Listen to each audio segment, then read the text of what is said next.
This is a an Argo 8-wheel drive amphibious vehicle we use to spray when the water is still in the shallow parts of the ponds, so that we can get in and hopefully slow down and or kill the growth of cattails and Phragmites prior to them heading out and having the seed pods be dispersed as they are later in the season when you try to mow them or the west wind comes up and blows those seeds everywhere.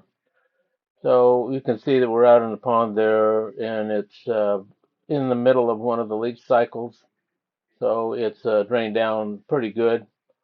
The leach cycles actually have shortened the window that we can actually get anything done um, and try to get in there prior to the heading out um, of the cattails and the Phragmites. So if those windows were shortened, or if we could go through 4 years without a leach cycle and drain off, we'd probably be able to knock the stuff down pretty good. But basically, this spray rig that we're using here doesn't work worth a beans. We tried it, and we just end up using so much chemical for such a small period that it doesn't make any sense for us. So we're forced to kind of wait a little bit later in the season. So the method that we kind of have adopted that seems to work pretty well is to use the use of a sickle mower that you can see it on the back of one of our tractors now. And it's a 7 or 8 foot swath. It is, we have a sled built for the outboard part of it that lays right on the ground so that we can put it right to the ground and it'll cut through the cattails and the Phragmites, or frankly anything that's there, without basically disturbing any of the seed pods that are on the top of the Phragmites or the cattails, and it'll lay them down in a flat mat, which you'll see later in this video. And we let them lay there for a season or two. Then we try to spray the young growth that comes up through it, because if we try to spray the mass with a helicopter, the helicopter actually spreads the seeds all over the place because they're not really spraying until later in the season. And if we mow them, that kind of casts the seeds from um, the seed pods for both the Phragmites and the cattails into the air, and who knows where those things end up. So as you can see, we're trying to cut that stuff while it's green. We try to get in as early as we can and cut it with the sickle mower. You can see that this is the second or third year that we've done the sickle mower. You can see the stubs from previous cuttings. This field of cattails has been completely eliminated with this process after we had a burn to get rid of the old thatch and so on and so forth. So this is that same sickle mower mounted and in a 10, 12-foot field of Phragmites. And you can see that it cuts it right to the ground just like it did in the cattails. It's a little later in the season because we have to wait for the water to drain down and finish all of our leach cycles, which don't allow us to get into the field until oh, late July, early August. And by that time, you can see the Phragmites is headed out pretty good. I'm not sure if it's of its growth periods and so forth, so I don't know whether that the seed pods are on the Phragmites are already matured and ready to go or not. This is one of those fields that we've cleared out with the sickle mower. You can see it lays it down like a carpet, and it blocks out all the sunlight for a season or two, and then the next season after that we can come back in and we can spray the young growth, which is a lot easier to do than those big masses like you see there. And then we can run the sickle mower the at the end of the second season, because we've sprayed that stuff pretty good, and it takes about 3 years to get it pretty much under control.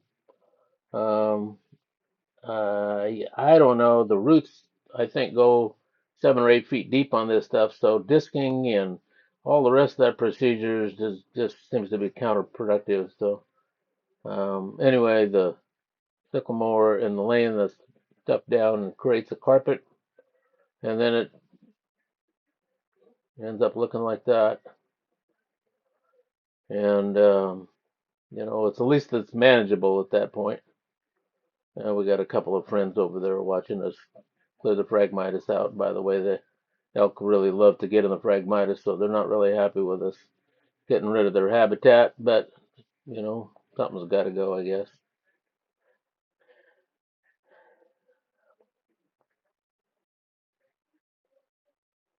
So this process really is kind of experimental for us. We've been doing it for about 5 or 6 years.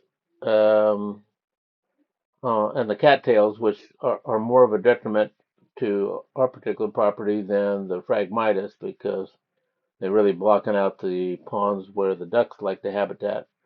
But I see the Phragmites is an issue everywhere. It just hasn't been the number one priority for us. So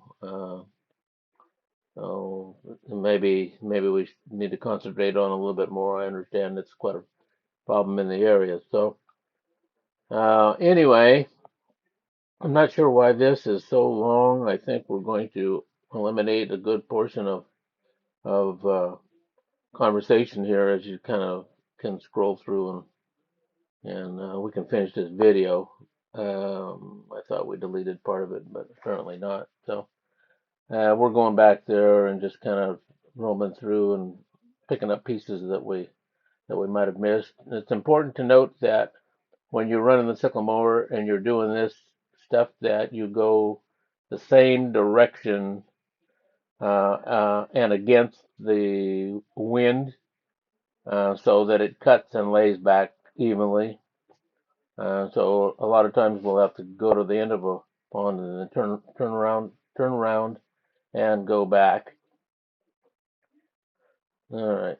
So it's not recording, or is it? Yeah, it is.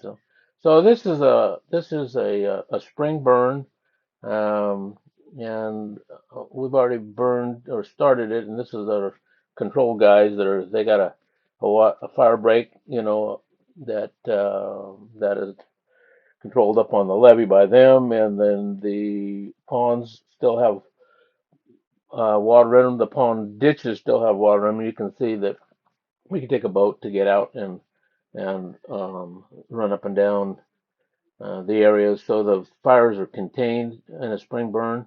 Fall burn is way more successful at burning things, but it's a really a tough go to try to control it. So um, anyway, this video is going to show you that the fact that the spring burn, because of the moisture in the ground, apparently, will not burn the Phragmites. So we're going to travel in the car, the levee, where we just saw videos of us burning. You can see the patches of Phragmites, even though they're dormant. This time of the year, we're in March something here. Um, you can see that the patches of dormant Phragmites did not burn, and everything burns right around them. It's just crazy. They're so spindly, I guess, and there's no thatch to them because they don't have the leaf system that this other stuff does. So we could drive around that levee, but you get the idea here that the Phragmites patches that are out there, the fire goes right around them, doesn't get rid of them. If you try to burn them in the fall, then you can see this is that same burn. Well, you can see the Phragmites didn't burn and burned right around it, but basically in the fall when you try to burn, I think that the heat from the fires loosens up the Phragmites um, seed pods and cast those seeds to who knows how far up into the atmosphere. Um, so I don't know that that's very successful. We're not going to burn and fall anymore anyway, because basically all it does is eliminate the stalk above the ground. The root system is unharmed, and the stuff comes right back. So if you don't go right back behind it and spray it and do whatever, you're not going to get it under control anyway. Disking is very detrimental. All it does is break up the ground, and the stuff seems to come back more fierce. This is when we can um, started a spring burn, and it is confined and surrounded by water systems, so they're pretty safe.